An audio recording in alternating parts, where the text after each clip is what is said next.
एक तो इतनी गर्मी, ऊपर से सारा दिन किचन में खड़े रहो। इतनी गर्मी में ये किचन काटने को दौड़ता है। हाँ भाभी, बात तो आपकी बिल्कुल सही है। ऊपर से सबके कमरे में खाना पहुंचा कर आओ। ये लोग गर्मी में कमरे से नहीं निकलेंगे। हद हो गई। बच्चे भी इन भाइयों को देखकर बिगड़ रहे हैं। वर्क फ्रॉम होम ना हुआ, कोई बवंडर हो गया। परेशान कर रखा है। सारा दिन रूम में बैठकर काम करेंगे और वहीं बैठकर खाना भी खाएंगे। हाँ भाभी, और बार बार इन लोगों को चाय कॉफी बनाकर देने के लिए जाओ। दोनों बहुएं खाना बनाते बनाते बात कर रही थी, तभी अनीता ने आवाज लगाई। मनीषा, सीमा, खाना बन गया क्या? खाने का वक्त हो गया है। जी मम्मी जी, बस बन ही गया है, रोटियां बनानी बाकी है। अच्छा तो सबको बुला लेती हूँ, तब तक तुम रोटियां बना लो। उनको बुलाने का क्या फायदा मम्मी जी? वो तो राजा महाराजाओं की तरह अपने कमरे में ही खाएंगे। हमें पहुंचा कर आना होगा ना खाना। ये क्या बात हुई भला? रुको मैं अभी बुला कर लाती हूँ। आप भी कोशिश करके देख लीजिए मम्मी जी, हम तो थक गए। अनीता सबको बुलाने उनके कमरे में गई। अरे राज, मुकुंद बेटा, खाना बन गया है, खाना खाने बाहर टेबल पर आ जाओ। चलो। मम्मी हमसे नहीं होगा बाहर आकर खाना, देखिए बहुत गर्मी है, हमें कमरे में एसी में आराम से बैठे रहने दीजिए। आप खाना यहीं लाने को कह दीजिए ना। हाँ मम्मी, हमें यहाँ बहुत काम है, हमें शांति से काम करना पड़ता है। बाहर जाएंगे तो गर्मी से हमारा दिमाग खराब हो जाएगा, फिर काम कैसे करेंगे? और फिर आपकी बहू यहाँ खाना पहुंचा देंगी तो कोई आफत नहीं आ जाएगी? अरे काम ही क्या है उनको, और हमें देखिए सारा दिन कितना काम का प्रेशर रहता है। काम तो वो लोग भी करती हैं सारा दिन। तुम्हारा काम काम है और उनके काम का कोई हिसाब नहीं है, गलत बात है। अरे बस खाना ही तो बनाती है माँ, और करती क्या है। सीमा, खाना लेकर आना यहाँ। मनीषा, थोड़े पापड़ भी लाना साथ में, और रोटियां गरम गरम लाना, मुझसे जरा भी ठंडी रोटी नहीं खाई जाती। हे भगवान, इन लोगों को तो समझाना ही बेकार है। इन लोगों को समझाना जैसे हाथी को जूते पहनाने जैसा है। सोनू मोनू, तुम दोनों चलो खाना खाने। दादी, हमारा मैच चल रहा है और बाहर बहुत गर्मी है, हमें पसीना आता है। पापा भी यहाँ खाना खा रहा है, तो हमारा खाना भी यहीं लगवा दीजिए। जैसे बाप वैसे बच्चे, सारे के सारे निकम्मे, पड़े रहने की आदत हो गई है ना। ये कहते हुए अनीता कमरे से बाहर आ गई। क्यों मम्मी जी, नहीं आए ना ये लोग? मुझे पता ही था नहीं आएंगे। मैं इनके कमरे में इनको खाना देकर आती हूँ। मैं अभी चलती हूँ, एक साथ सबको तू अकेले खाना कैसे देगी? 2 थाली तू ले ले, 2 मैं ले लेती हूँ। सीमा और मनीषा ने सबके कमरे में खाना पहुंचा दिया और जैसे ही बाहर आई सोनू ने आवाज दी, मम्मी जरा अचार तो दीजिए, अचार बिना मजा नहीं आ रहा। अब सीमा अचार देने सोनू के रूम में गई, तभी मुकुंद ने आवाज लगाई। खाना तो बहुत टेस्टी बना है, बस थोड़ा सलाद और ला दो मनीषा, और हाँ उसमें ना जरा नींबू भी डालना, खाने का मजा सलाद के बिना अधूरा है। अब मनीषा सलाद काट कर लेकर गई, तभी मोनू को और रोटियां चाहिए थी। इसी तरह सीमा और मनीषा रसोई से कमरे तक बार बार दौड़ रही थी। बेचारी दोनों अब बुरी तरह थक चुकी थी और अनीता को ये सब देखकर अपने बेटों पर बहुत गुस्सा आ रहा था। ऐसे ही सबका खाना खत्म हुआ। फिर सीमा और मनीषा सबके कमरे से जूठे बर्तन लेकर आई, उनको साफ किया और फिर खुद खाना खाने बैठी। इन बेवकूफों की अकल तो ठिकाना लगानी पड़ेगी। इनको समझाना होगा कि घर की बहुएं भी थकती हैं। ये सब तो निकम्मे हो गए हैं, बेड से हिला भी नहीं जाता इन लोगों से। क्या कर सकते हैं मम्मी जी, अब तो सोनू और मोनू भी इनकी तरह टीवी के सामने पसरे पड़े रहते हैं, एक नहीं सुनता। हाँ, कुछ कहने जाओ तो कहते हैं पहले पापा और चाचू को समझाओ, वो भी तो ऐसे ही कमरे में रहते हैं। ये लोग समझ नहीं रहे, इससे इनके शरीर पर कितना प्रभाव पड़ेगा। और थोड़ा हिलना डुलना चाहिए, थोड़ा बाहर टहल कर आना चाहिए, पर नहीं, देख लो शाम होने को है पर मजाल ही अपने अपने कमरे से बाहर आ जाए। अब अनीता राजीव और मुकुंद को आवाज लगाती है। अरे राजीव, मुकुंद, आज शाम की चाय तुम दोनों बना। ये लोग खाना बनाकर थक गई हैं, तुम्हें बार बार जाकर कमरे में खाना भी देती हैं बेचारी, तो आज तुम लोग इन्हें चाय बनाकर पिलाओ। अब मम्मी ये सब हमको मत बोला करो, ये चूल्हा चौका हमसे ना हो पाएगा, इनकी ड्यूटी है, निभाने दो इन्हें। भैया सही तो बोल रहे हैं, हमसे इतनी गर्मी में किचन में जाने की उम्मीद भी मत करना। अरे अभी अभी तो ऑफिस का काम खत्म हुआ है, अब हम आराम से टीवी देखेंगे। इनको बोलिए ना मम्मी चाय बनाकर कमरे में ले आए। ये ऐसे नहीं सुधरने वाले, इनको सबक सिखाना होगा। पर कैसे मम्मी जी? बेटा, जब घी सीधी उंगली से ना निकले ना तो उंगली टेढ़ी करनी पड़ती है। वैसे ही हमें इन्हें कुछ टेढ़े तरीके से ही समझाना होगा, नहीं तो आगे जाकर सोनू मोनू भी अपनी बीवियों के साथ ऐसा ही बर्ताव करेंगे। वो बात तो सही है बिल्कुल मम्मी जी, पर हम करेंगे क्या? मैं सब समझाती हूँ। तुम दोनों एक काम करो, गैस छत पर लगा दो। कल से शाम का खाना हम खुले में छत पर बनाएंगे। ऐसा कहकर अनीता ने सीमा और मनीषा को अपना प्लान समझा दिया, जिसको सुनकर सीमा और मनीषा के चेहरे खिल उठे। अब प्लान क्या है वो तो आगे की कहानी में पता लगेगा। तो चलिए देखते हैं गर्मियों की खुली रसोई कैसे घर वालों की अकल ठिकाने लगाती है। अगले दिन सीमा और मनीषा ने रसोई ऊपर छत पर सेट कर ली। लीजिए मम्मी जी, हो गई तैयार हमारी रसोई छत पर, और शाम भी ढलने को है, तो अब लग जाओ काम पर। आज से हम खाना यहीं बनाएंगे, और याद है ना क्या करना है? जी मम्मी जी, सब अच्छे से याद है। आपने जैसा कहा है बिल्कुल वैसा ही होगा। बेटा एक काम करो, पहले शाम की चाय बना लो, चाय का टाइम हो गया है। और मोनू, जरा चाय की पत्ती ऊपर छत पर दे जा। क्या दादी, अब छत पर चाय की पत्ती क्या करेगी? उसका काम तो रसोई में होता है। हाँ तो रसोई छत पर है बेटा। अब तेरी मम्मी और चाची को भी तो नीचे रसोई में गर्मी लगती थी, तो ऊपर खुले में रसोई डाल दी। जा बेटा जल्दी से चाय की पत्ती ले आ। हाँ अब ये नई आफत डाल दी दादी ने, खुले आसमान के नीचे रसोई। दादी मम्मी को बोला चाय की पत्ती नीचे आकर लेकर जाए। तेरी मम्मी के कमर में बहुत दर्द है बेटा, और मनीषा ज्यादा ऊपर नीचे करेगी तो थक जाएगी ना, फिर तुम सबके लिए खाना कौन बनाएगा? ठीक है दादी, लाता हूँ। अब मोनू ने नीचे किचन से चाय पत्ती ली और ऊपर जाकर चाय की पत्ती दे दी। ये लीजिए चाय पत्ती, जाऊँ मैं? अरे नहीं बेटा, अब आया है तो थोड़ा रुक जा, चाय बन गई है, बस लेता जा। दो जल्दी से चाय, तो मुझे जाना है, मेरी मूवी निकल जाएगी। यहाँ कितनी गर्मी है। यहाँ कहाँ गर्मी है, यहाँ तो मस्त ठंडी हवा चल रही है। तुम्हें आदत नहीं है ना बाहर की ठंडी हवा की, इसलिए तुम्हें गर्मी लग रही है। सोनू जरा तुम भी आ जाओ। ये चाय कब बनेगी आप लोगों की? आपने कहा था 5 मिनट में चाय बन जाएगी, यहाँ खड़े हुए मुझे आधा घंटा हो गया। ये चाय है कि बिरबल की खिचड़ी? बस हो ही गई चाय। वो क्या है ना, चाय को जब तक ठीक से उबालो नहीं तब तक उसका स्वाद नहीं आता। सोनू जल्दी आ ऊपर। क्यों, क्या हो गया? मैं क्यों आऊँ? ऊपर मोनू है ना, उससे बोलो जो बोलना है। अरे बेटा मोनू, ये चाय और नमकीन साथ में नहीं ले जा पाएगा, तू भी आ जा उसकी हेल्प करने, और आते टाइम ना जरा भुजिया का डब्बा लेते आना। मोनू 2 बार जाकर चाय ले आएगा, इसमें क्या बड़ी बात है? प्लीज मुझे उठने को मत बोलो। तुझे तो मैं कमरे से निकाल कर आऊंगी, बड़ा आया हुक्म चलाने वाला। अरे बेटा मोनू तेरा छोटा भाई है, कुछ तो सोच इसके बारे में। सीमा की बात सुनकर मोनू को भी सोनू पर गुस्सा आ गया। अरे मैं अकेले क्यों करूं? सोनू भैया, मैं आपका छोटा भाई हूँ, कोई नौकर थोड़ी ना हूँ। आपको आना ही पड़ेगा। आप आइए, हम दोनों साथ में मिलकर चाय और नमकीन लेकर चलते हैं, वरना आज आपको चाय नहीं मिलेगी। मोनू की बात सुनकर अब सोनू के पास कोई चारा नहीं था। आता हूँ, रुको। अब आया ना ऊंट पहाड़ के नीचे। आजा बेटा, जरा मोनू की हेल्प हो जाएगी। सोनू जैसे ही छत पर आया, अनीता ने कहा, हाय मेरे घुटने का दर्द, मुझसे तो बार बार चढ़ा उतरा नहीं जाता। सोनू बेटा जरा चीनी का डिब्बा ला दे नीचे से, लाना ही भूल गए हम, चाय में चीनी डालनी बाकी है। है? मैं कब से यहाँ खड़ा हूँ और अभी तक चाय नहीं बने? क्या कर रहे हैं आप लोग? अरे बेटा बस बन गई है, चीनी डालनी बाकी है। सोनू तू जा जल्दी से नीचे से चीनी का डब्बा ले आ। अरे ये क्या चल रहा है, बिना मतलब के दौड़ा रहे हो। लाता हूँ आपकी चीनी। अब सोनू फिर नीचे गया, चीनी का डब्बा ले आया। ये लो चीनी का डब्बा, मैं तो थक गया, आप लोगों ने बहुत परेशान कर दिया है। और तुम सब मिलकर जो हमें परेशान करते हो रोज, उसका क्या? हम भी तो लाकर देते हैं ना तुम्हें कमरे तक। चलो अब जाओ, ये चाय लेकर जाओ और अपने पापा और चाचा के कमरे में देकर आओ। सोनू और मोनू अब समझ रहे थे कि ये छत पर रसोई हमें समझाने के लिए बनी है। वो दोनों चुपचाप चाय और नाश्ता लेकर चले गए। अगले दिन शाम को छत पर सीमा और मनीषा खाना बना रही थी और अनीता उसके पास बैठी थी। तभी सीमा ने आवाज दी, आज सुनते हो सोनू मोनू के पापा, जरा छत पर आना। अब क्या हो गया, क्यों बुला रही हो?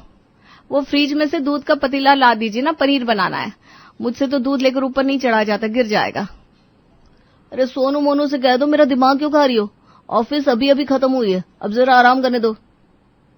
तो बेटा सीमा कौन सा तुझे हल जोतने को कह रही है, एक दूध का पतीला ही तो लाना है। मुझसे नहीं हो पाएगा, मुझे कमरे के बाहर गर्मी लगती है, मैं एसी में ठीक हूँ, पसीने आ जाएंगे। मम्मी यार समझा करो। ओए यार के बच्चे, चुप से ऊपर से दूध लाकर दे, वरना आज खाना नहीं मिलेगा। और कितना अपनी हड्डियों को जंग लगवाएगा निकम्मे, कहीं तुझे ऐसा तो नहीं लग रहा कि छत तक तू दूध सही सलामत ला नहीं पाएगा? ऐसी बात नहीं है मम्मी, मैं अभी दूध ऊपर लाकर दिखाता हूँ, मुझसे बिल्कुल नहीं करेगा, देख लेना। राजीव अपने एयर कंडीशन कमरे से बाहर निकल कर आया और फ्रिज से दूध निकालकर छत पर ले गया। अरे वाह बेटा, ये हुई ना बात, देख कितने आराम से दूध का पतीला ऊपर ले आया। ये सीमा से तो कुछ नहीं होता। हाँ मम्मी, ले तो आया पर गर्मी से बेहाल हो गया हूँ, अब अपने कमरे में जाता हूँ। भैया अब आ ही गए तो जरा नीचे से सब्जियां भी ला दीजिए ना प्लीज। अब तुम लोगों के लिए बार बार नीचे ऊपर करता रहा हूँ मैं, बस यही काम बचा है मेरा ना। मुकुंद, मुकुंद, जरा नीचे से सब्जियां ला कर दे। मुझसे और ऊपर नीचे नहीं किया जाएगा। अरे भैया मैं नहीं आ सकता, मुझे क्यों फंसा रहे हो? आपको बोला गया है, आप काम करो, मुझे कमरे में आराम करने दो। मैं यहाँ घर में भागता रहूं और तुझे एसी में रहना है। चल जल्दी से सब्जियां ला कर दे, वरना आज रात का खाना भूल जा। अच्छा बाबा, लाता हूँ। आप लोग ना शांति से जीने नहीं दोगे। अरे मनीषा और भाभी को क्या जरूरत थी छत पर रसोई करने की? अच्छी भली रसोई तो है यहाँ नीचे घर में। तो सब्जियां लेकर आ, इन्हें भी गर्मी लगती है रसोई में। तुम्हारी तरह कमरे में बैठकर ठंडी हवा तो खा नहीं सकती, इसीलिए गर्मियों में खुले में रसोई की है, ताकि हवा भी लगती रहे और खाना भी बनता रहे। अब मुकुंद के पास और कोई चारा नहीं बचा था। उसने छत पर जाकर सब्जियां दे दी और जैसे ही वहां से आने लगा, सीमा ने कहा, अरे रे रे, ओहो, ये तो बड़ी गलती हो गई। इसके बिना खाना कैसे बनेगा? अब क्या भूल गई? अरे नमक का डब्बा यहाँ है ही नहीं। जरा आप दोनों में से कोई भी नमक का डब्बा ला दीजिए ना नीचे से। उफ, अब नमक का डब्बा भी ला कर दो इन्हें। अरे सब कुछ ध्यान से ऊपर लाना चाहिए था ना। ठीक है ना, भूल गई तो भूल गई, क्या कर सकते हैं। तुम दोनों जवान हो, भाग कर जल्दी से ला दो नमक, वरना फीका खाना बिल्कुल अच्छा नहीं लगता। अरे यार, आज तो इन लोगों ने बैंड बजा दिया। मुकुंद अब फिर से नीचे गया और नमक का डब्बा लाकर सीमा को दिया। ये देखिए, आपके लिए कितना आसान था, कितने जल्दी से नमक ला दिया। अब मुझे जो भी मंगवाना होगा ना, मैं मुकुंद भैया को ही बोलूंगी। अरे राजीव, तू कहाँ चल दिया बेटा? अब जब ऊपर आ ही गए हो तो ताजी हवा थोड़ी खा लो और मेरे पैर भी दबा दे यार, बहुत दर्द कर रहा है। मुझे ताजी हवा नहीं खानी, मुझे अपने कमरे में जाना है। अरे तू तो ऐसे कर रहा है जैसे कमरे में ही तेरी दुनिया है। अच्छा मत खा ताजी हवा, मेरे पैर तो दबा दे जरा। मुकुंद तो भी आ जा, एक पैर राजीव दबाएगा, एक पैर तू दबा दे। ये अच्छी मुश्किल है, पता नहीं ये लोग कौन से जन्म का बदला ले रहे हैं। आज तो इन लोगों ने कसम खाई है कि चैन से जीने नहीं देंगे। हाँ भैया, मुझे तो लगता है ये इनकी साजिश है हमें सबक सिखाने की। जैसे हम इन्हें हर काम के लिए बार बार अपने कमरे में बुलाते थे, वैसे ही ये भी हमें बार बार भगा रही है। मुकुंद, बात तो तुम्हारी सही है, मुझे भी दाल में कुछ काला ही लग रहा है। अरे क्या खुसुर पुसुर चल रही है दोनों भाइयों में? चलो जल्दी से आकर मेरे पैर दबाओ, कुछ बोलती नहीं हो तो सर पर चढ़ गया हो। राजीव और मुकुंद अब बुरे फंस चुके थे। वो दोनों छत पर बैठकर अनीता के पैर दबाने लगे। तभी मनीषा ने सीमा से कहा, भाभी, मम्मी जी का आइडिया तो काम कर रहा है, इन्होंने मैं बड़ा परेशान किया है। अब इनकी क्लास लगती देखकर मुझे बड़ा मजा आ रहा है। हाँ मनीषा, मेरे कलेजे को तो ठंडक मिल रही है इनको कमरे से बाहर छत पर देखकर, और कैसे बार बार भागना पड़ रहा है इन्हें। मुझे तो मजा ही आ गया। बस अब इन लोगों को अपनी गलती का एहसास हो जाए। वो तो ठीक है भाभी, पर सोनू मोनू को भी सबक सिखाना है ना, और आधा तो कल सिखा दिया उन्हें। कैसी उनकी हालत खस्ता हो गई थी, बाकी का काम आज करते थे। हाँ मनीषा, सोनू मोनू को आवाज लगाते हैं। सोनू मोनू, कहाँ हो दोनों? जल्दी ऊपर आओ। हम पढ़ रहे हैं, हमें डिस्टर्ब मत कीजिए, मम्मी पढ़ने दीजिए। मुझे पता है तुम दोनों कोई पढ़ाई वढ़ाई नहीं कर रहे हो, मैंने अभी तुम लोगों को सोशल मीडिया पर ऑनलाइन देखा है। चलो ऊपर आ जाओ। अरे ये क्या है, बिना मतलब क्यों परेशान कर रहे हैं? देखो तुम्हारे पापा और चाचा कितना काम कर रहे हैं, तुम्हें उनकी हेल्प करनी चाहिए ना। और मैं तुम दोनों के लिए मैंगो शेक बना रही हूँ, पीना हो तो आ जाओ ऊपर।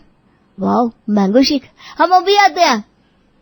अब आ रहे हो तो फ्रिज में से मैंगो लेते आना, उसके बिना मैंगो शेक कैसे बनेगा? ये देखो फिर इनका काम शुरू। मैं सच कह रहा हूँ, ये हमें जानबूझकर परेशान कर रहे हैं। पर सही भी है ना, इतना ऊपर नीचे करके मुझे समझ में आया कि हम जब मम्मी और चाची को बार बार कमरे में बुलाते थे, कभी खाना लाने कभी पानी देने, उनको कितनी दिक्कत होती होगी ना। हाँ, वो दोनों हमारे लिए खाना बनाती है, हमारे सारे काम करती है, और हम है कि उन्हें समझती ही नहीं। हमें उन्हें समझना चाहिए, एक साथ टेबल पर बैठकर खाना खाना चाहिए। बिल्कुल सही कहा। सोनू और मोनू बातें करते हुए आम लेकर छत पर पहुंचे। उन्हें अपनी गलती का एहसास हो चुका था। मम्मी, चाची, ये लीजिए आम, और हमें माफ कर दीजिए, सॉरी। हमें समझ में आ गया है, जैसे हम अभी परेशान हो रहे हैं, वैसे हम जब आपको हमेशा कमरे में खाना देने, पानी देने या और कोई सामान देने बार बार बुलाते हैं तो आपको कैसा लगता होगा। आगे से हम लोग ऐसा नहीं करेंगे। हाँ, अब से हम टेबल पर आकर खाना खा लेंगे और अपनी चीजें खुद ही ले लेंगे, आप लोगों को परेशान नहीं करेंगे। तभी राजीव और मुकुंद भी कहते हैं, हाँ सीमा, अब मैं भी टेबल पर सबके साथ बैठकर खाना खाऊंगा और कभी कभी तुम्हारी हेल्प भी करूंगा। मनीषा, हमें समझ में आ गया है कितनी तकलीफ होती है जब किचन का काम करते हुए तुम लोगों को बार बार कमरे में भागना पड़ता है। ये हुई ना बात, आखिर तुम्हें समझ में आई क्या? बेटा, ये सीमा और मनीषा भी ना इंसान है, इन्हें भी गर्मी लगती है, थकान होती है, फिर भी ये इतनी गर्मी में तुम्हारे लिए अच्छा अच्छा खाना बनाती है। तुम दोनों को इनकी इज्जत करनी चाहिए। आज मैं खुश हूं कि तुम दोनों को अपनी गलती का एहसास हो गया। और एक औरत को क्या चाहिए, वो अपने घर के लिए ही तो जीती है। घर वालों की खुशी ही उसकी खुशी होती है। सारा दिन काम करती है, घर वालों की सेवा करती है, बदले में चाहिए तो सिर्फ थोड़ा प्यार और इज्जत। बस उसके काम को भी काम समझा जाए, उसके मन को भी देखा जाए। हाँ सीमा, अब मैं तुम्हें कभी शिकायत का मौका नहीं दूंगा, पक्का प्रॉमिस। और आज के बाद शाम की चाय मैं और भैया ही बनाएंगे, तुम दोनों दोपहर के खाने के बाद आराम करना। थैंक यू मुकुंद जी, हमें समझने के लिए। चलो भाई, अंत भला तो सब भला। आज हम सब साथ बैठकर गर्मियों की खुली रसोई में खाना खाएंगे। अनीता की बात पर सब जोर से हंस दिए। इस तरह अब अनीता के घर में सीमा और मनीषा की इज्जत होने लगी। अब सब उनसे बहुत प्यार करते थे। सेठ रामलाल जी की मुजफ्फरनगर में परचून की दुकान थी। वैसे तो मार्केट के आसपास परचून की और भी कई दुकानें थी, लेकिन रामलाल जी की दुकान पर हमेशा कोई ना कोई ग्राहक खड़ा ही रहता था। रामलाल जी की दुकान पर इतने सारे ग्राहक आने का एक बहुत ही बड़ा राज था। वो ये कि उन्होंने अपनी दुकान पर बड़े बड़े अक्षरों में लिखवा रखा था, एक बार सेवा का मौका अवश्य दे। और ये सिर्फ लिखने वाली बात नहीं थी, उनकी दुकानों पर आने वाले ग्राहकों को वो चाय पानी पिलाए बिना जाने नहीं देते थे। बस इसलिए उनकी दुकान पर ग्राहकों का तांता लगा रहता था। धीरे धीरे समय बीता और रामलाल जी अपनी दुकान से रिटायर होकर घर बैठ गए। अब दुकान उनके दोनों बेटे मिलकर चलाने लगे। लेकिन ऐसा नहीं था कि रामलाल जी की दुकान छोड़कर घर में बैठ जाने से घर की औरतों की मुसीबत कुछ कम हुई हो। माँ जी, पहले तो बाबूजी थर्मस भर भर के चाय ही मंगवाते थे, लेकिन जब से बाबूजी ने दुकान पर बैठना बंद कर दिया है, अब तो उनके मिलने वाले घर पर ही चले आते हैं।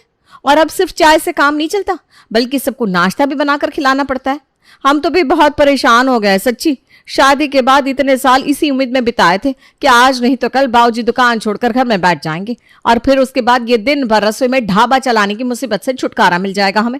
लेकिन देखो, बाबूजी तो ये एक बार सेवा का मौका अवश्य देने वाली परंपरा अपने घर भी ले आए। अरे मैं कहती हूँ, क्या जरूरत है इतनी फॉर्मेलिटी करने की? आज के जमाने में इतना कौन सोचता है किसी के बारे में? बहू अपनी सास से बात कर ही रही थी कि इतनी देर में उसे रामलाल जी की आवाज सुनाई देती है। आइए आइए भाई साहब, बहुत दिनों बाद दर्शन हुए आपके। आप तो आजकल हमारे घर का रास्ता ही भूल गए।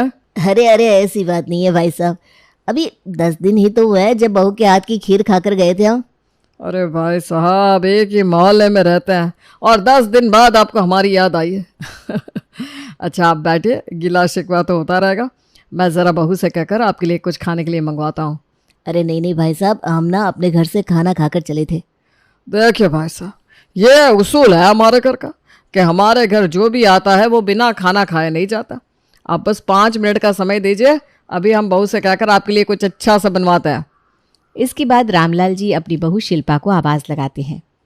अरे बड़ी बहू, देखो ज़रा हमारे मित्र दिनेश जी आए हैं, चाय नाश्ते का इंतज़ाम तो करना। और हाँ, खाने के समय आए हैं तो भोजन का प्रबंध भी कर ही देना। ससुर की बात सुनकर बहू शिल्पा के चेहरे का रंग उड़ जाता है। देख लिया माँ जी, अभी 5 मिनट पहले ही सबको खाना खिलाकर रसोई साफ की है मैंने, और अब फिर बाबूजी कह रहे हैं दिनेश अंकल के लिए मैं खाना बनाऊं। आप ही बताइए, ये घर है कि ढाबा है? 24 घंटे खाना थोड़ी ना रखा रहता है यहाँ। दोपहर के 2:30 बज रहे हैं, कब मैं बनाऊंगी, कब काम खत्म होगा? और कौन जानता है कि काम खत्म हो ही जाएगा। अभी इन्हें खाना बनाकर काम खत्म करूंगी, पता चला इतनी देर में कोई और आ गया और बाबूजी ने एक बार फिर से ऑर्डर चला दिया, बहू जरा हमारे मित्र के लिए खाना तो लगाओ। मैं बता रही हूँ माँ जी, अगर ऐसा ही चलता रहा ना तो मैं ये घर छोड़कर चली जाऊंगी एक दिन। मैं इतना खाना अगर किसी ढाबे में बनाती ना तो महीने के कम से 30-40 हज़ार तो मिल ही जाते मुझे। घर में एक पैसा मिलता नहीं मुझे, ऊपर से पूरा दिन खाना बनाते बनाते पागल हो जाओ सो अलग। माँ जी, आप तो हम दोनों की परेशानी समझती है ना, आप कुछ क्यों नहीं समझाती बाबूजी को? अरे बेटा, मैं क्या समझाऊं, मेरी तो खुद ही सारी जिंदगी निकल गई खाना बनाते बनाते। तुझे क्या लग रहा है तेरे बाबूजी आज नए नए ऐसे हुए हैं? अरे वो तो सदा से ऐसे हैं। आज तो फिर भी तुम दो लोग मिलकर काम निपटा लेती हो। मेरे बारे में सोचो, दुकान से ही आवाज लगा देते थे, शशि जरा 2 कप चाय तो लाना। आप चाहे जो भी काम करते हो, उनकी आवाज सुनकर सारे काम छोड़कर पहले जाकर रसोई में चाय नाश्ता बनाना पड़ता था। तुम्हें क्या लगता है मैंने कभी विरोध नहीं किया होगा? अरे भाई क्या क्या कर थक गई, सर के बाल सफ़ेद हो गए, लेकिन तुम्हारे बाबूजी में कोई अंतर नहीं आया। देखिए माँ जी, घर आए मेहमानों की खातिरदारी करना अच्छी बात है, हम भी मानते हैं। घर आए अतिथि का आदर सत्कार करना चाहिए। लेकिन आपको ऐसा नहीं लगता कि हमारे यहाँ अतिथि कुछ ज़्यादा ही आते? अब बुरा मत मानिएगा माँ जी, लेकिन मुझे तो ऐसा लगता है कि हमारे यहाँ जो लोग आते हैं ना, वो दरअसल खाना खाने ही आते हैं। अब आप ही सोचिए, एक माचिस या 5 रुपए का बिस्कुट लेने के लिए दुकान जाने की बजाय घर पर आने की क्या ज़रूरत है? जानबूझकर बाबूजी के दोस्त बहाने से घर आते हैं और फिर बाबूजी उन्हें बिना खाए पीने जाने नहीं देते। अरे बेटा, सब पता है मुझे। ये जो 3 नंबर वाले गुप्ता जी है ना, देखा है तुमने, हर दूसरे दिन आकर जम जाते हैं और 2-2 घंटे से पहले हिलने का नाम नहीं लेते। अरे खूब अच्छी तरह जानती हूँ मैं, इनकी दोनों की दोनों बहू 1 नंबर की नालायक है। नाश्ता तो किसी को क्या देगी, अपने सास ससुर को चाय तक नहीं पूछती। बस इसलिए हमारे यहाँ अच्छा अच्छा खाने के लिए वो बहाने से चले आते हैं, और तुम्हारे बाबूजी भी लगे रहते हैं खातिरदारी में। देखिए माँ जी, मैं नहीं जानती कि आपने इतने साल बाबूजी के साथ कैसे निभाया, लेकिन अब ज़माना बदल गया है। आजकल आप देख रही है ना, बच्चों के साथ कितनी मेहनत करनी पड़ रही है। उनकी पढ़ाई लिखाई, एक्स्ट्रा क्लासेस, कोचिंग क्लासेस, सब कुछ मैनेज करना पड़ता है। ये हमारी माँओं की तो जिम्मेदारी होती है। ऐसे में बाबूजी हैं कि 1 मिनट का भी चैन नहीं लेने देते। ऐसे कैसे चलेगा, आप ही सोचकर बताइए। देख बेटा, मैं तो थक चुकी हूँ इस बुढ़ऊ से। तुम चाहो तो बात करके देख लो, अगर तुम्हारी बात उनके समझ में आती हो तो। देख छोटी, इस घर में किसी को कोई फर्क नहीं पड़ता हमें कितनी असुविधा हो रही है। कहते हैं ना, स्वर्ग को पाने के लिए इंसान को खुद ही मरना पड़ता है। अब अगर हमें इस मुसीबत से छुटकारा चाहिए ना, तो बाबूजी से बात भी हमें ही करनी पड़ेगी। बहुत लिहाज कर लिया हमने, बस अब और नहीं। दोनों बहुएं आपस में सलाह मशवरा करती है और बाबूजी के सामने जाकर खड़ी हो जाती हैं। बाबूजी, आपको याद है ना, 2 दिन पहले जेठ जी के एक दोस्त उनसे एक पेन ड्राइव लेने के लिए घर आए थे। हाँ बेटा, उस रोहित की बात कर रही है ना, जानता हूँ मैं उसे। अरे यहीं अपनी कॉलोनी में ही तो रहता है, बड़ा प्यारा बच्चा है। जी, उसकी ही बात कर रही हूँ।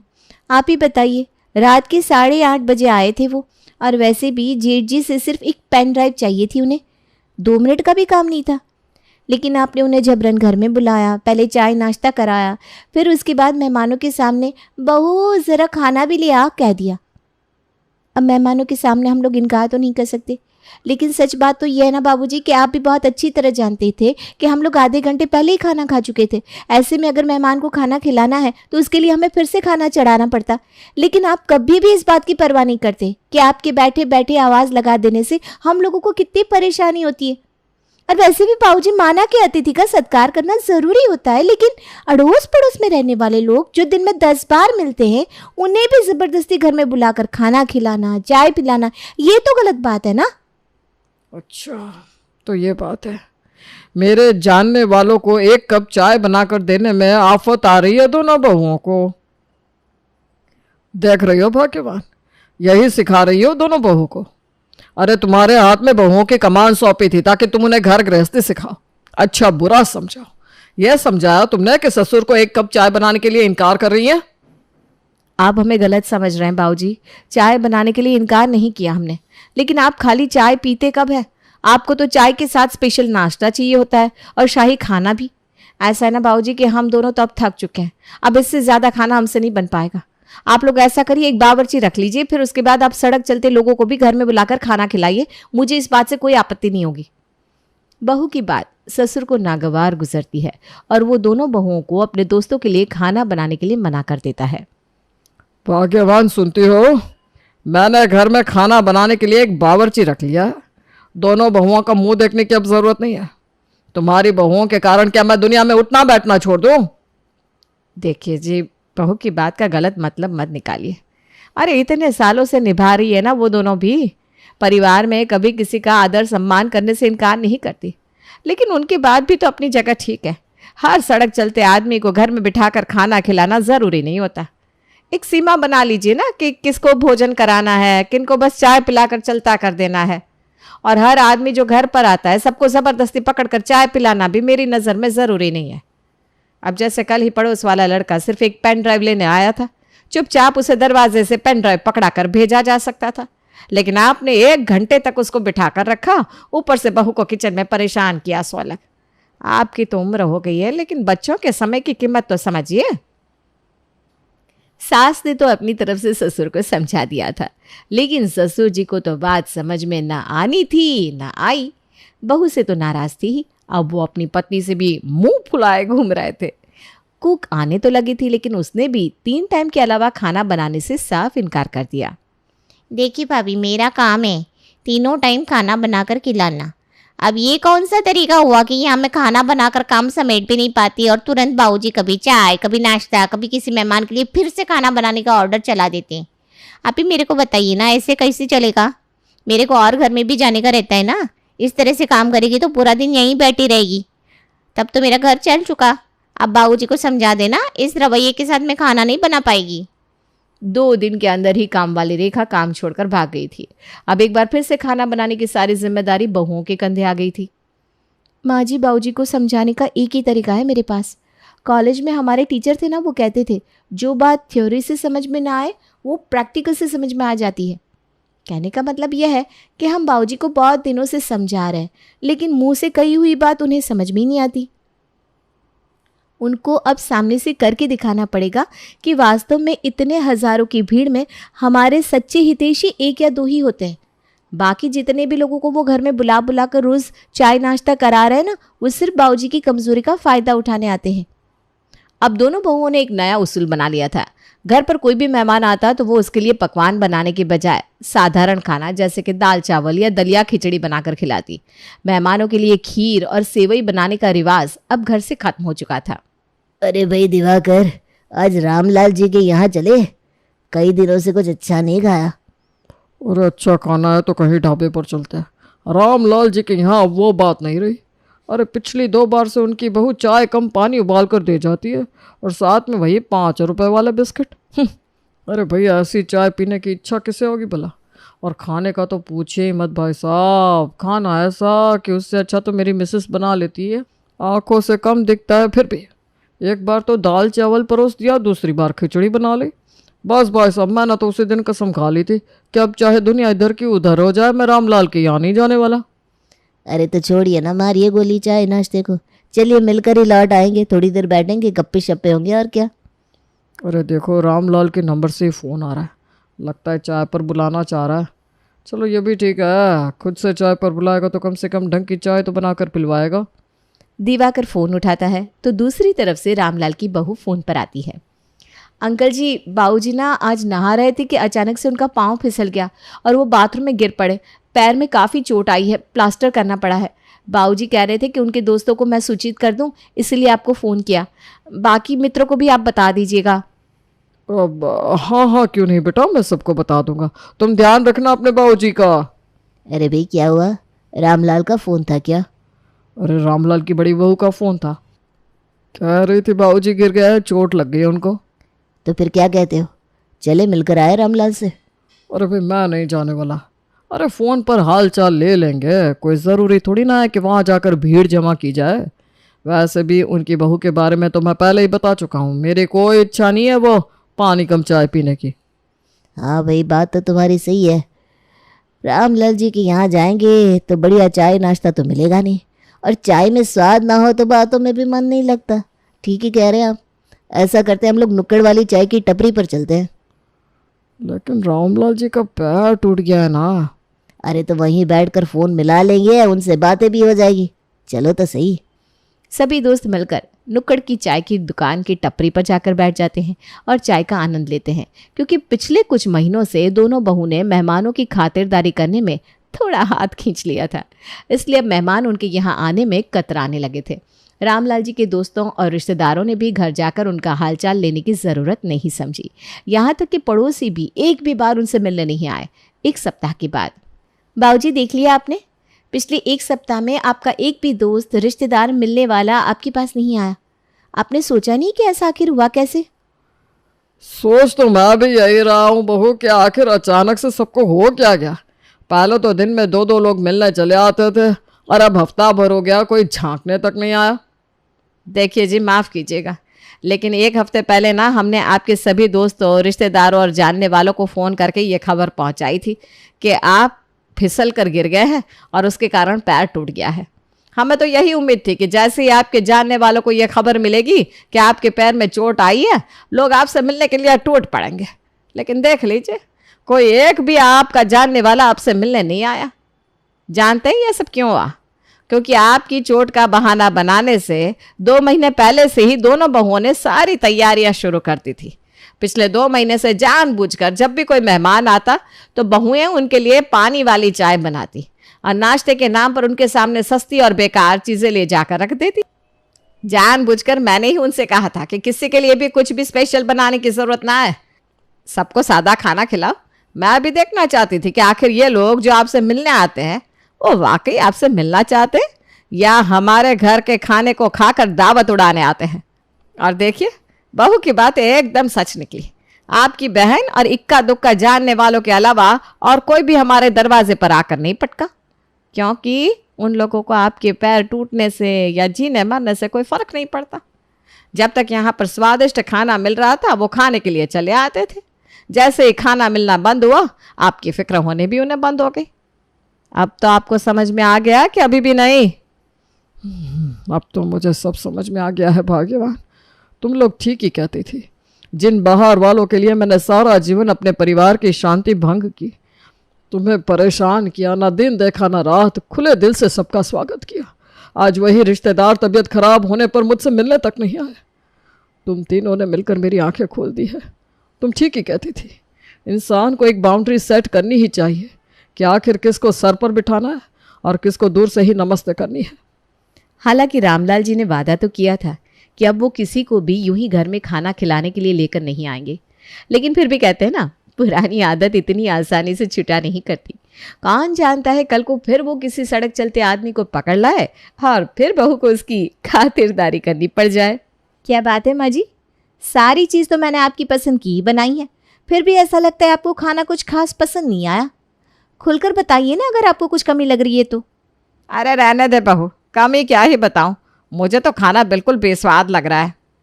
क्या बात कर रही हैं माँ जी, मैंने तो इतने जतन से खाना बनाया है, एक एक चीज़ नाप कर डालिए ताकि आपको बढ़िया स्वाद मिले।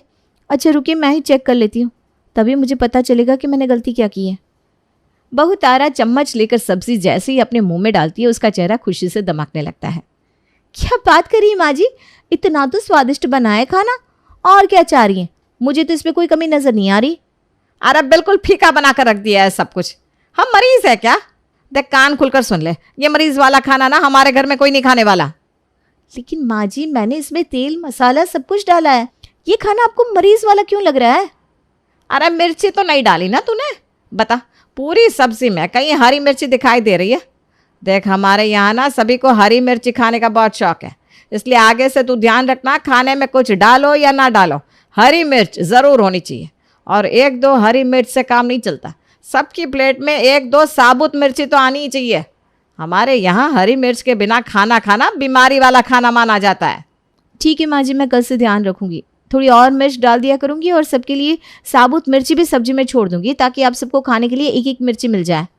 हाँ, अब आई ना तेरी अकल में बात, थोड़ी देर में समझती है तू। बादाम वादाम खाया कर, थोड़ा दिमाग तेज हो जाएगा तेरा। एक तो बेस्वाद खाना खिला दिया, ऊपर से पूछ पूछ के मेरा दिमाग चाट लिया स्वालक। बड़े अजीब लोग हैं, ऐसा भी क्या मिर्ची प्रेम है कि खाने में मिर्च नहीं तो स्वाद नहीं। अरे ऐसा कोई फीका खाना नहीं बना रखा मैंने, अच्छा खासा टेस्ट है। वैसे भी ज़्यादा मिर्ची वाला खाना तो सेहत के लिए भी नुकसानदायक होता है। लग रहा है इन लोगों को पता नहीं है, नुकसान नहीं करती क्या इनको इतनी मिर्ची? ये किस तरह मिर्च हजम कर लेते होंगे? लेकिन मेरा क्या होगा, मुझे तो इतनी हरी मिर्च खाने की आदत नहीं है। तारा अभी सोच ही रही थी कि उसका पति रवि और ससुर जी भी खाने के लिए डाइनिंग टेबल पर आकर बैठ जाते हैं। अरे यार, कैसी सब्जी बनाकर रखी है तुमने, पूरे मुंह का स्वाद खराब कर दिया। अच्छा ऐसा करो, चटनी वगैरह ले आओ, उसी से मैनेज कर लूँगा। अरे अब ये नई नई आई है ना इस घर में, इसलिए थोड़ा समय तो लगेगा इसे यहाँ के रीति रिवाज खाना पीना समझने में। कोई बात नहीं बेटा, होता है। मैंने चटनी पीसने के लिए कहा था, पीस ली क्या तूने? हाँ माँ जी, चटनी पीस के रखी है मैंने, अभी लेकर आती हूँ। तारा लाकर थोड़ी सी चटनी पति रवि की प्लेट में रख देती है। अरे यार क्या है ये, ऐसी चटनी कौन बनाता है, ना रंग अच्छा है ना स्वाद। क्यों, क्या हो गया चटनी में, क्या प्रॉब्लम है, नमक नहीं है क्या? अरे नमक है, लेकिन ये इतनी मीठी मीठी क्यों लग रही है, ऐसा क्या डाल दिया तुमने इसके अंदर? चटनी में तो टमाटर, धनिया, पुदीना और हरी मिर्च डलता है, बस वही डाला है। अरे माँ, कैसी अनाड़ी बहू है तुम्हारी, इसे तो हमारे टेस्ट के बारे में कुछ पता ही नहीं। अरे भाई, अब चटनी में भी टमाटर डालोगी क्या, पूरी चटनी मीठी करके रखती। देखो, चटनी का मतलब होता है सिर्फ हरी मिर्च, लहसुन और 2-4 पत्ते धनिया, इससे ज्यादा और कुछ डालने की जरूरत नहीं है। अरे भाई, तीखा खाने के लिए तो इंसान चटनी खाता है, चटनी में भी मीठा करने के लिए टमाटर डालोगी क्या? अच्छा, मैं आगे से ध्यान रखूंगी। वैसे कौन सा अचार लेंगे आप? अब अचार में कौन से घर में 2-4 वैरायटी है, हमारे यहाँ सिर्फ मिर्च का अचार बनता है। देखो वहीं कहीं रखा होगा, ले आओ। अरे यार, मिर्च का अचार, मिर्च की चटनी, मिर्च की सब्जी। घर को निर्मला निवास क्यों कहते हैं ये लोग? इस घर का नाम ही हरी मिर्ची निवास क्यों नहीं रख लेते? हद हो गई इनसे तो। दोपहर के समय देख, सब्जी वाले की आवाज़ आ रही है, लगता है गली में सब्जी वाला आ गया है। चल सब्जी ले लेते हैं, वरना फिर सब्जी मंडी जाकर सब्जी लानी पड़ेगी। ऐसा कर, तू भी चल मेरे साथ। ठीक है माँ जी, मैं अभी आती हूँ। अरे चंदू, ऐसा करे 1 किलो हरी मिर्च तोल दे, और ये भिंडी भी। 1 किलो हरी मिर्च? अरे माँ जी, अभी परसों ही तो आप 1 किलो मिर्ची ले गई थी, लगता है भूल गई आप। अरे मेरे घर में कौन सी सब्जी है कौन सी नहीं, अब ये तू मुझे बताएगा क्या है? चुपचाप से 1 किलो मिर्ची तोल दे, ज्यादा दिमाग मत लगा। अरे माँ जी, इतनी मिर्ची का आप क्या करेंगे ये तो बताइए। अरे हद है भाई, तू सब्जी बेच रहा है, पैसे ले और सब्जी दे। मैंने इतनी मिर्ची का क्या किया, खाया या फेंका, तुझे इससे क्या मतलब? माँ जी, वैसे बात तो आपकी सही है, आप मिर्ची खाओ या फेंको उससे मुझे कोई मतलब नहीं है, मैं तो बस ऐसे ही पूछ रहा था। वैसे ना, इतनी मिर्ची खाना सेहत के लिए अच्छा नहीं होता, और आपकी उम्र में तो मिर्च मसाले का त्याग ही कर देना चाहिए वरना फिर डॉक्टर के यहाँ चक्कर लगाने पड़ते हैं। ये लो, अब सब्जी वाले डॉक्टर का ज्ञान भी बांटने लगे। डॉक्टर साहब, दवाई ववाई भी देते हो या बस सलाह देकर काम चला लेते हो? सब्जी वाला तारा की सास की बात सुनकर थोड़ा सक पका गया था। क्या माँ जी, आप भी, मैं तो बस वैसे ही कह रहा था। ये लीजिए आपकी 1 किलो मिर्च, लगता है आप बुरा मान गई। सब्जी लेकर लौटते हुए, बड़ा मुंह लगा हो गया ये मुआ सब्जी वाला, देखा नहीं कैसे हाथ भर के जुबान चला रहा था। अरे हम पैसा देकर सब्जी खरीद रहे हैं, हम मिर्ची खरीदे या आलू, उससे मतलब क्या है? आजकल ना हर किसी को दूसरे के मामले में बस नाक घुसानी है। ये मोहल्ले की औरतें ना, इन्होंने ही चंदू को चंदू भैया क्या कहकर सर चढ़ा लिया है। वैसे माँ जी बुरा मत मानिएगा, सब्जी वाला चंदू ना कुछ गलत नहीं कह रहा था। हरी मिर्च से इतना प्रेम मैं पहली बार देख रही हूँ, और सच्ची बात तो यही है कि बहुत ज़्यादा मात्रा में मिर्ची खाना सेहत के लिए ठीक नहीं होता। आपकी और बाबूजी की तो उम्र भी बढ़ रही है, इस उम्र में पाचन वैसे भी कमज़ोर हो जाता है, ज़्यादा मिर्ची खाने से पेट में जलन भी पैदा होती है। लो, अभी वो सब्जी वाला प्रवचन सुना रहा था, अब ये कल की आई बहू रानी हमें खाना पीना सिखाएंगी। देखता रहा, शादी होकर आई है तो इस घर में। अब समझदारी इसी में है कि हमारे यहाँ के रंग ढंग में घुलना मिलना सीख ले, हमें अपने हिसाब से बदलने की कोशिश तो भूल के भी मत करना। मैं उन सासों में से नहीं हूँ जो बहू के हाथ में सारी सत्ता सौंप कर खुद राम नाम भजती हुई घूमती है। मुझे अपनी गृहस्थी को यहाँ तक पहुँचाने में 30 बरस लगे हैं। 3 दिन में तुझे सब बदलने नहीं दूंगी, समझ गई? मैं तो बस आपकी भलाई के लिए समझा रही थी माँ जी, आपकी गृहस्थी को बदलने का मेरा कोई इरादा नहीं है, आप जैसा कहेंगे वैसा ही होगा। अच्छा सुन, कल तेरे हाथ की सब्जी खाकर सबके मुंह का स्वाद खराब हो गया था, तो ऐसा करना, इस मिर्ची में से आधी मिर्च को थोड़ा नींबू मसाला डालकर छौंक देना। कम से कम जिसे सब्जी फीकी लगेगी उसे ये मिर्च दे देगी तो खाना तो खा पाएगा। और हो, हरी मिर्च छौंकने पर जो खुशबू आती है घर से, हाय हाय हाय, उसकी तो बात ही कुछ और होती है। मेरी तो उस खुशबू से ही भूख बढ़ जाती है, मैं तो बिल्कुल मुग्ध हो जाती हूँ उसकी महक पर। मिर्ची छौंकने पर तो मिर्च की धसक निकलती है, जिसके सामने खड़ा होना भी मुश्किल होता है। लोग नाक पर कपड़ा बांध कर बनाते हैं और ये कहती हैं कि इन्हें वो महक बहुत पसंद है। कैसे लोग हैं ये, कैसे घर में शादी करा दी भगवान। मेरे 16 सोमवार में कौन सी गलती हो गई थी जो ऐसा ससुराल दे दिया मुझे। खैर, घर जाकर बहू तारा एक बार फिर रात के खाने की तैयारी में जुट जाती है। आज तो खाने में इतनी मिर्च डालूंगी ना कि सबकी शिकायत दूर हो जाएगी। बहुत हरी मिर्च करते रहते हैं ना सब लोग। आज पानी पानी ना चिल्लाए तो मेरा नाम भी तारा नहीं। तारा 2 मुट्ठी हरी मिर्च डालकर सब्जी बना देती है। उसके साथ में छौंकी हुई हरी मिर्च, मिर्च का अचार और हरी मिर्च की चटनी भी जाकर डाइनिंग टेबल पर लगा देती है। बहू ऐसा कर 4-5 हरी मिर्च धो कर ले आ और यहीं प्लेट में रख दे। हम लोग खाने के साथ एक एक हरी मिर्च ले लेंगे तो मुंह का स्वाद सही हो जाएगा। क्या कहा? अभी भी आप लोगों को मिर्ची कम लग रही है जो हरी मिर्ची भी खाएंगी साथ में? अरे कौन सी 1-2 लाख की चीज मांग ली तुझसे? एक मिर्ची ही तो मांगी है। आज ही तो 1 किलो मिर्ची लाई हूं, फिर भी कंजूसी कर रही है। सास की बात सुनकर तारा चुपचाप हरी मिर्ची टेबल पर लाकर रख देती है। अरे यार, ये हरी मिर्च कुछ ज़्यादा ही नहीं हो रहा। लगता है इन लोगों को सुधारना ही पड़ेगा। ये लोग ऐसे नहीं मानने वाले। मैं बताती हूँ इनको, हरी मिर्च का भूत उतार ना दिया तो मेरा नाम भी तारा नहीं। अगले दिन सुबह, अरे तारा, नाश्ता बन गया कि नहीं? आलू के पराठे ही बनाया ना?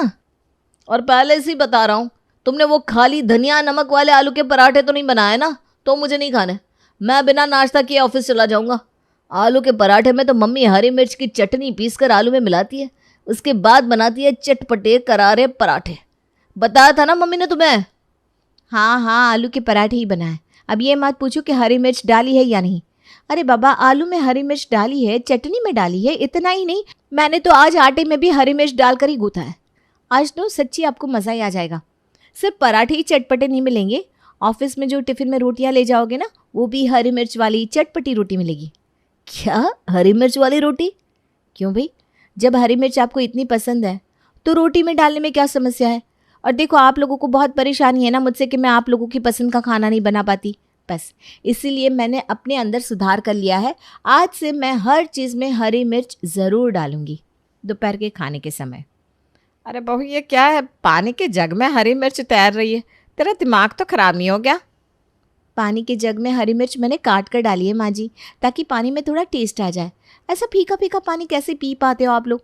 मैंने तो काफ़ी देर सोचा, फिर मुझे समझ में आया सादा पानी कितना बेस्वाद लगता होगा ना। बस फिर क्या था, पानी में भी मैंने एक मिर्ची काट कर डाल दी। आप एक बार ट्राई करके देखिए, मज़ा आ जाएगा। तारा की बात सुनकर सास गुस्से में उसे घूरने लगती है। अच्छा बहू, कल मैंने घर पर सत्यनारायण भगवान की कथा रखवाई है।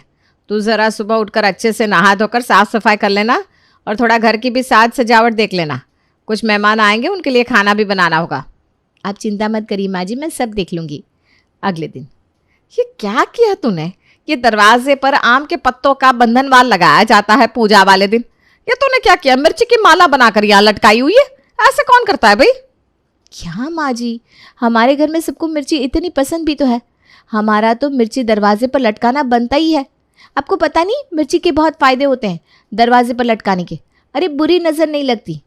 आपने सुना नहीं है क्या, लोग नज़र बचाने के लिए मिर्ची को लटकाते हैं। और ये देखिए, आज मैं इतने अच्छे से तैयार हुई हूँ, इसलिए मैंने भी मिर्ची का गजरा बनाकर लगाया है। कहीं मुझे नज़र लग गई तो? लगता है इसका तो मानसिक संतुलन हिल गया है। पागल हो गई है ये। अरे थोड़ी देर में मेहमान आने शुरू हो जाएंगे, तू जाकर काम में लग। और देख, आज मैंने एक दूर की सहेली को भी बुलाया है, वो आएगी, उसके बाद उसे चाय नाश्ता भी देना पड़ेगा। जी माँ जी। अरे बहू, ये क्या बदतमीजी है? ये दरवाजे पर निर्मला निवास के ऊपर मिर्ची सदन का पोस्टर किसने लगाया है? बेचारी मेरी सहेली पिछले 20 मिनट से गली में इधर उधर घूम रही है, लेकिन उसे हमारा घर नजर नहीं आ रहा। अरे नजर आएगा भी कहाँ से है? मैंने उसे बोला निर्मला सदन में आना है। पूरी गली के बेचारी ने 10 चक्कर लगा लिए, निर्मला सदन उसको मिल ही नहीं रहा। ये तेरा ही कारनामा है ना? माँ जी, मैं आपको खुश करने के लिए इतना सब कुछ करती हूँ और आप हमेशा मुझ पर नाराज़ होती रहती हैं। जाइए, मैं आपसे बात ही नहीं करूँगी। मुझे तो लगा था आप कितनी खुश होंगी जब मैं आपको निर्मला सदन जैसे पुराने से ओल्ड फैशन नाम को मिर्ची सदन में बदल दूंगी तो आप खुशी हो जाएंगी। लेकिन आपको तो ना बस मुझे डांटने के लिए बहाने चाहिए होते हैं। अब आप अपनी सहेली को घर बुला रही थी तो उसे मकान नंबर बताना चाहिए था ना, निर्मला सदन कहने की क्या जरूरत थी?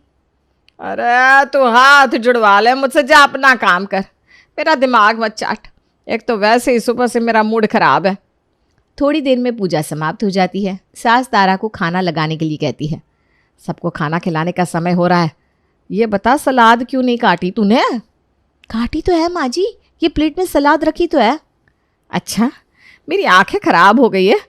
ये तूने थाली भर के मिर्च यहाँ रखी है बीच में काट के। माँ जी, हमारे घर में सलाद कौन खाता है? सब हरी मिर्च ही तो खाते हैं। मैंने सोचा जब सबको हरी मिर्च ही खानी होती है तो क्यों खीरा टमाटर वेस्ट करना। वैसे भी माँ जी आपने मुझे समझाया था ना कि मुझे ससुराल के रंग में रंगना सीखना है। बस मैंने भी कसम खा ली है, रंग ले रंग ले रंग ले। ससुराल के रंग में मैं भी रंग के ही रहूंगी। अरे बावली तो नहीं हो गई तू? रायते में भी मिर्च के टुकड़े डाल रखे हैं, कौन खाएगा इसे? माँ जी रायते में तो मिर्ची बहुत स्वादिष्ट लगती है, आप एक बार ट्राई करके तो देखो। आप याद करोगी आपको कितनी होनहार बहू मिली थी। निर्मला को समझ में नहीं आ रहा था कि आज बहू तारा ने ऐसी कौन सी दवा खा ली जिसका रिएक्शन हो गया इसके दिमाग पर। बेटा तेरा बचपन में कोई टीका छूट गया था क्या? नहीं तो माँ जी, टीके तो पूरे लगे हैं, तभी तो इतनी समझदार हूँ मैं। हाँ दिख रहा है मुझे। अरे निर्मला, कौन से जन्म का बैर निकाल रही है भाई तू? पानी में मिर्च, रोटी में मिर्च, सब्जी में मिर्च, सलाद में मिर्च। अरे भैया, मिर्च के बगीचे हैं क्या तुम्हारे? किसी को खाना ना खिलाना हो तो वैसे ही मना कर दो। हमसे तो भैया 2 टुकड़ा खाना भी नहीं खाया जा रहा। तुम्हें तुम्हारा खाना मुबारक हो, हम चले अपने घर। तुम्हारे घर तो 1 गिलास पानी भी पीने लायक नहीं। पता नहीं पानी में मिर्ची कौन डालता है भला। अरे तू बैठ ना, ये सब मेरी मंदबुद्धि बहू का कारनामा है। सुन, 1 कप चाय पी ले, मैं अभी बढ़िया सी चाय बनवाती हूँ। नाराज मत हो, मेरे बिना सर में दर्द हो रहा है, थोड़ा सा सर दर्द में आराम मिल जाएगा। चुपचाप खुद ही चाय बना लेती हूँ। अगर इस नालायक को चाय बनाने के लिए बुलाए तो कोई भरोसा नहीं इसका, चाय में भी मिर्च डाल देगी ये।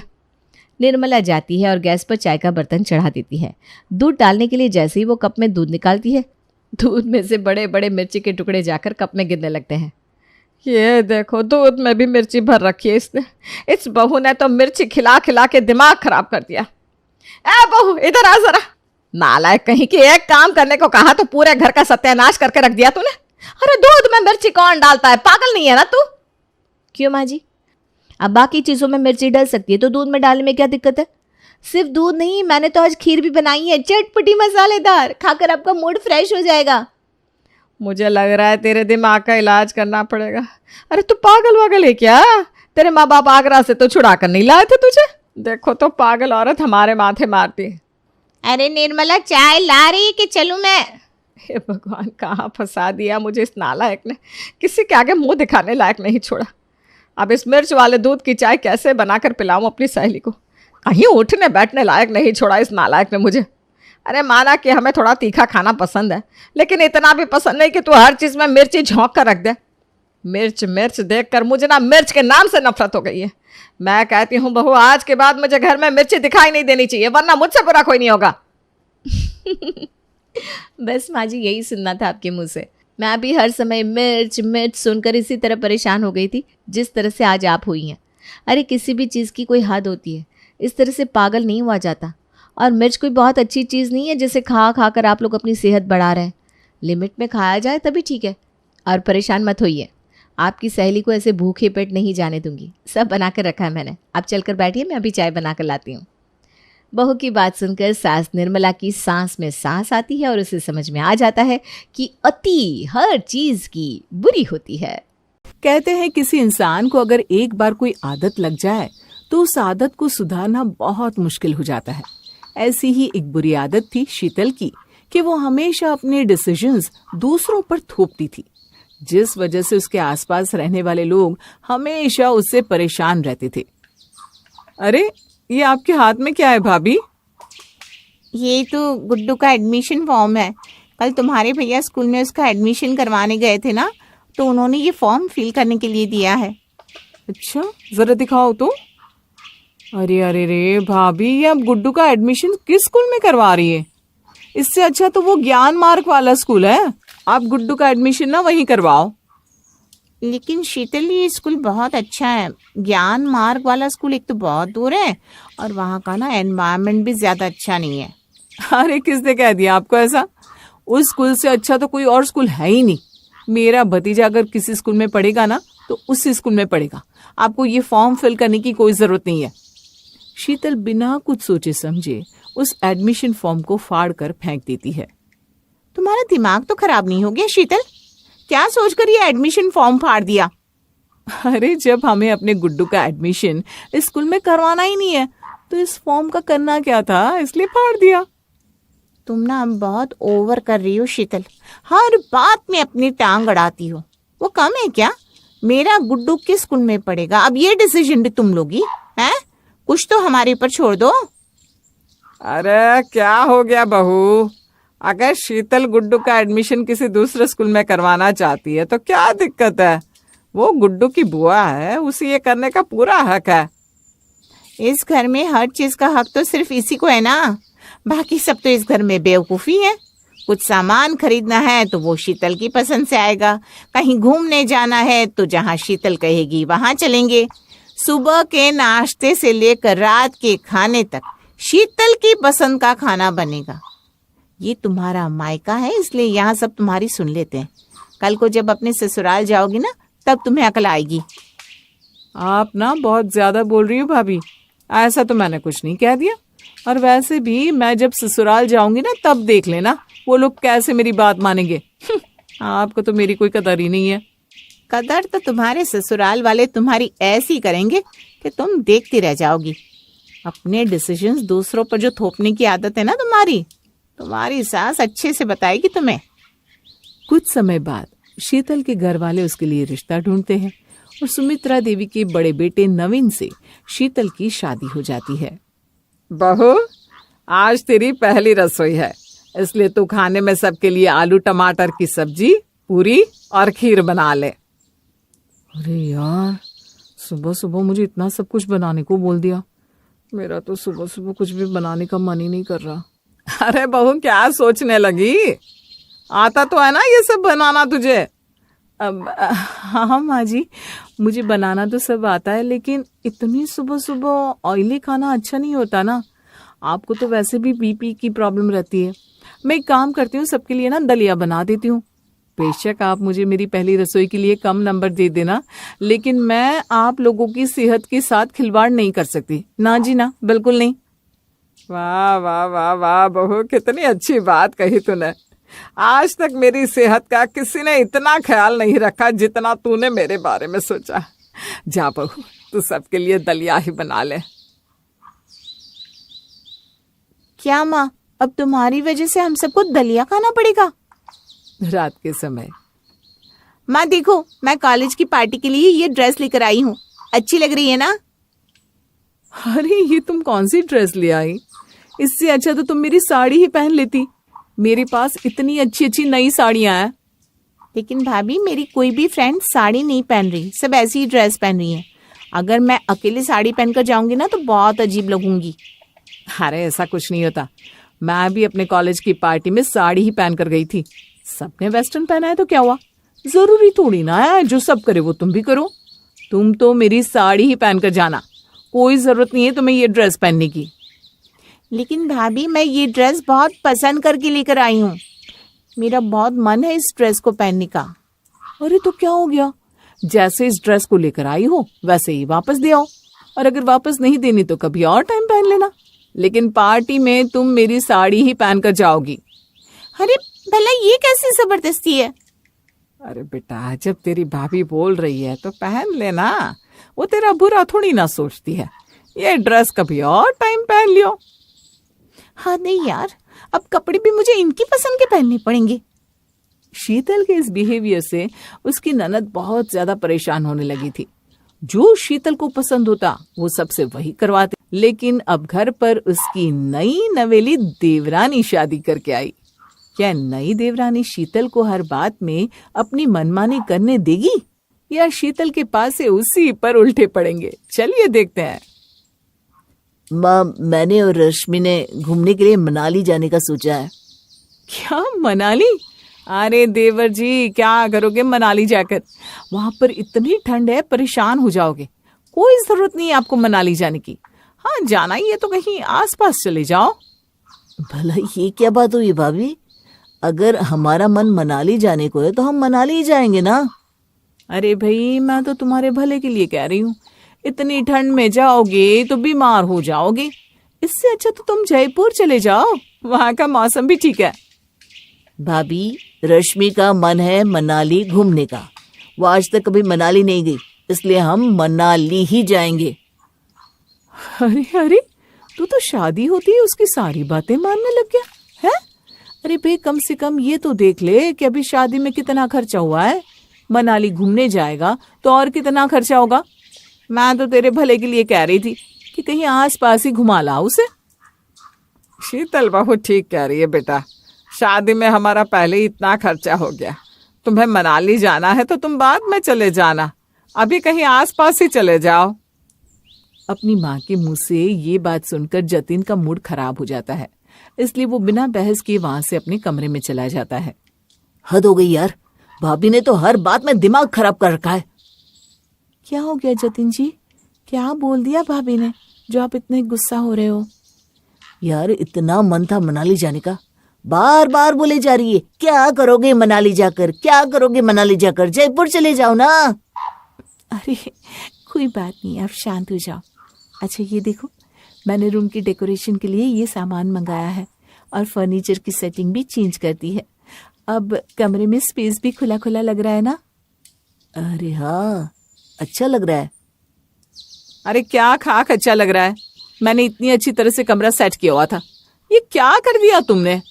हद हो गई भाभी, कम से कम कमरे के अंदर नॉक करके तो आ जाया करो। खैर आपको कोई बात समझाने का कोई फायदा ही नहीं है, क्योंकि आप तो वही करती हो जो आपको करना होता है। रश्मि, मैं थोड़ी देर के लिए बाहर जा रहा हूँ, शाम तक आ जाऊंगा। अरे देवर जी तो गुस्सा ही हो गए, वो तो दरवाजा आधा खुला हुआ था ना, और मैंने तुम्हारी आवाज सुनी इसलिए डायरेक्ट अंदर आ गई। लेकिन तुमने ना पूरे कमरे की सेटिंग खराब कर दी। मुझे दोबारा से सारा कमरा वैसे ही करने दो। लेकिन भाभी मुझे और जतिन जी को कमरे की सेटिंग अच्छी लग रही है, तो आप क्यों इसे चेंज करना चाहती हैं? मैं इस घर की पुरानी बहू हूँ, इसलिए मुझे अच्छे से पता है कि कौन सी चीज कहाँ पर ज्यादा अच्छी लगती है। तुम अभी यहाँ पर नई नई आई हो ना, इसलिए तुम्हें घर की साज सजावट के बारे में कुछ नहीं पता। इसलिए मैं तुम्हें घर की डेकोरेशन करना सिखाऊंगी। ये शोपीस तुमने जो लगाया है ना, इसे यहाँ से उठा लो और फेंक दो, बिल्कुल अच्छा नहीं लग रहा। लेकिन भाभी, शीतल रश्मि के लगाए हुए शोपीस को उठाकर डस्टबिन में फेंक देती है और कमरे की पूरी सेटिंग को बिल्कुल चेंज कर देती है। रश्मि को भी उसकी ये आदत बहुत बुरी लगती है, लेकिन वो छोटी होने के नाते कुछ नहीं कहती। तभी एक दिन, माँ मेरी ग्रेजुएशन कंप्लीट हो गई, मुझे मास्टर्स के लिए मुंबई भेज दो ना, वहाँ का कॉलेज बहुत अच्छा है, मेरी फ्रेंड्स भी वहाँ पर पढ़ने जा रही है। ठीक है बेटा, अगर तू मुंबई जाकर अपनी पढ़ाई पूरी करना चाहती है तो कोई बात नहीं, तेरे पापा तेरे साथ जाकर तेरा एडमिशन करवा देंगे। तुम कितनी अच्छी हो माँ, थैंक यू सो मच। अरे काहे का थैंक यू सो मच, तुम्हें अपनी मास्टर्स की पढ़ाई करनी है ना, तो उसके लिए मुंबई जाने की क्या जरूरत है? तुम यहाँ रहकर भी अपनी पढ़ाई पूरी कर सकती हो। वैसे भी आजकल माहौल कितना खराब है, ऊपर से इतनी दूर जाकर पढ़ाई करना। सच सच बताओ, तुम्हारा किसी लड़के से कोई चक्कर तो नहीं है ना, इसीलिए तो तुम इतनी दूर पढ़ाई करने नहीं जा रही? आपका दिमाग तो ठीक है भाभी, आप किसी को कभी भी कुछ भी बोल देती हो। मैं वहाँ पर पढ़ाई के लिए इसलिए जा रही हूँ क्योंकि वहाँ का कॉलेज अच्छा है। नन्ना जी, कॉलेज तो यहाँ के भी कोई कम अच्छे नहीं है। माँ जी, आपको इसे बाहर पढ़ने भेजने की कोई जरूरत नहीं है, खामखा बाहर जाकर ये बिगड़ेगी। इसे पढ़ना ही है तो यहीं पर पढ़ने दो ना। अरे पढ़ने वाला इंसान तो कहीं भी पढ़ लेता है। बात तो तुम ठीक कह रही हो शीतल बहू, कॉलेज तो हमारे यहाँ भी कम नहीं है। बेटा कोई जरूरत नहीं है तुझे बाहर जाने की, तेरे पापा यहीं किसी कॉलेज में तेरा एडमिशन करवा देंगे। आपने तो हद कर रखी है माँ, इनका बस चले ना तो ये हमें अपनी मर्जी से सांस भी ना लेने दे। ये जब से इस घर में आई है तब से हर चीज में सिर्फ और सिर्फ अपनी ही मर्जी चलाती हैं। अरे तो क्या हो गया, तेरा कुछ बुरा थोड़ी ना चाहती है, तेरे अच्छे के लिए तो कह रही है। शीतल बहू ने बोल दिया कि तेरा एडमिशन यहीं पर होगा तो बस यहीं होगा। देखो अब मुझे ना इस बारे में कोई बहस नहीं चाहिए। निशिता रोते हुए अपने कमरे में चली जाती है। ऐसे ही समय बीतता है और समय के साथ साथ शीतल की ये आदत और खराब हो जाती है। मम्मी जी, 15 दिन बाद मेरे भाई की शादी है, इसलिए मुझे कल अपनी माँ के घर जाना है। ठीक है बेटा, चली जाना। हाँ क्या माँ जी, आप भी, कोई भी आकर आपसे कुछ पूछता है और आप बिना सोचे ही हाँ बोल देती हो। अरे भाई की शादी 15 दिन बाद है, तुम इतनी जल्दी वहां जाकर करोगी क्या? तुम्हें अपना ससुराल देखना है या नहीं है? भाई की शादी है, सुनते ही बैग उठाया और चल दी मायके। ये आप कैसी बात कर रही हो भाभी? मैं जब से शादी करके यहाँ पर आई हूँ तब से अपनी हर जिम्मेदारी निभा रही हूँ, और भाई की शादी के लिए क्या मैं 15 दिन पहले अपने घर नहीं जा सकती? शादी के इतने काम हैं, माँ अकेली सब कुछ कैसे संभालेगी? हाँ, तुम तो ऐसे कह रही हो जैसे मैंने कभी पहले घर की शादी देखी ही नहीं। अरे मेरे भी भाई की शादी हुई थी, उस शादी में ना इतना भी काम नहीं होता कि तुम्हें 15 दिन पहले वहां जाना पड़े। और काम करने के लिए वहां दूसरे लोग भी तो होंगे ना, तुम्हारी चाची, ताई, बुआ सब तो होंगे। तुम शादी से 2-3 दिन पहले चली जाना। और वैसे भी अगले महीने निशिता की शादी है, हमें उसकी भी तो तैयारी करनी है। वैसे शीतल बहू ना ठीक कह रही है, अभी निशिता की शादी की बहुत सारी तैयारियां बाकी है। यहाँ पर भी तो बहुत जिम्मेदारियां हैं तुम्हारी, इसलिए तुम अभी कहीं नहीं जाओगी। शादी से 2 दिन पहले चली जाना। उन दोनों की बातों से रश्मि का मूड खराब हो जाता है। वो रोती हुई अपने कमरे में चली जाती है। तभी निशिता की नजर उस पर पड़ती है और उसे रोता हुआ देखकर उसके कमरे में जाती है। क्या हुआ भाभी, आप इस तरह रो क्यों रही हो? पक्का शीतल भाभी ने कुछ किया होगा। उनके अलावा इस घर में कोई और कुछ कर भी कैसे सकता है? हर चीज में सिर्फ उनकी मर्जी चलती है। प्लीज प्लीज आप रो मत भाभी, मुझे बताओ क्या हुआ। रश्मि निशिता को सारी बात बताती है। ये तो इन्होंने हद ही कर दी, और मुझे तो ये बात समझ में नहीं आती कि माँ उन्हें हर बात में कैसे सपोर्ट करती हैं। उनको कभी उनकी गलती नजर ही नहीं आती। आज तक माँ को उनकी वजह से कोई परेशानी नहीं हुई ना, इसलिए उनकी हर बात में हाँ मिलाती है। भाभी, अब तो हमें कुछ करना ही पड़ेगा। जब तक शीतल भाभी की हरकतों से माँ का खून नहीं खौलेगा, तब तक वो उन्हें सपोर्ट करना बंद नहीं करेंगी। तुम ठीक कह रही हो निशिता, लेकिन हम ऐसा क्या करें कि माँ जी खुद ब खुद शीतल भाभी से परेशान हो जाए। जब घी सीधी उंगली से ना निकले ना, तो उंगली टेढ़ी करनी पड़ती है। मैं आपको बताती हूँ। क्या दिमाग लगाया है ननद जी, एकदम निशाने पर तीर छोड़ा है। ये आइडिया बताकर तुमने आधा काम तो कर दिया, और बाकी का आधा काम तुम मुझ पर छोड़ दो। अब तो मैं सब कुछ बहुत अच्छे से संभाल लूंगी। अभी जाती हूँ शीतल भाभी के पास। रश्मि अपने प्लान को अंजाम देने के लिए शीतल के पास जाती है। अरे शीतल भाभी, आप इस तरह कैसे आराम से बैठ सकती हो? क्यों, ऐसा क्या हो गया जो मैं आराम से नहीं बैठ सकती? आपको पता भी है माँ जी निशिता की शादी में कितना पैसा खर्च करने वाली है। इतनी सारी तो ज्वेलरी बनाई है उन्होंने निशिता के लिए। अगर वो सारा पैसा उसकी शादी में ही खर्च कर देंगी तो हमारे लिए क्या बचेगा? मैंने देखा गोल्ड का इतना हैवी नेकलेस बनवाया है माँ जी ने निशिता के लिए। इतना अच्छा नेकलेस तो उन्होंने आपको भी नहीं दिया था। अगर आपने अभी कुछ नहीं किया ना, तो माँ जी तो सब कुछ निशिता को ही दे देगी और हमारे हाथ में रह जाएगा ठेंगा। बात तो तुम ठीक कह रही हो। ऐसे कैसे माँ जी सब कुछ निशिता को दे देगी? हैं? मैं अभी जाकर बात करती हूँ माँ जी से। वाह रश्मि, तेरा तीर तो बिल्कुल निशाने पर जाकर लगा है। शीतल पूरे गुस्से में अपनी सास के पास जाती है। माँ जी, आपने निशिता की शादी के लिए क्या क्या ज्वेलरी बनाई है? मुझे तो दिखाई भी नहीं। अरे नहीं दिखाई तो क्या हो गया, अभी देख ले बहू। चल, मैं सारी ज्वेलरी तिजोरी से निकाल कर लाती हूँ। सुमित्रा निशिता के लिए बनवाई हुई सारी ज्वेलरी लेकर आती है। ये देख बहू, मैंने निशिता के लिए सोने का नेकलेस, ये सोने के झुमके, सोने के कड़े, एक सोने की चेन और चांदी की पायल बनवाई है। अच्छी है ना? ये तो आपने हद ही कर दी माँ जी। अरे इसमें भला हद करने वाली क्या बात है? हद करने वाली बात नहीं है तो और क्या है? अरे निशिता तो शादी करके अपने ससुराल चली जाएगी, उसे इतना सब कुछ देने का क्या मतलब बनता है? कोई एक सोने की चीज दे दो, बाकी ये चांदी के पायल, आप ये सब कुछ अपनी बेटी को ही दे दोगी तो बहुओं के लिए क्या बचेगा? ये तो कैसे फिजूल की बात करी है बहू। मैंने अपनी दोनों बहुओं को शादी में खूब गहने चढ़ाए हैं और उतने ही गहने अपनी बेटी को भी चढ़ाऊंगी।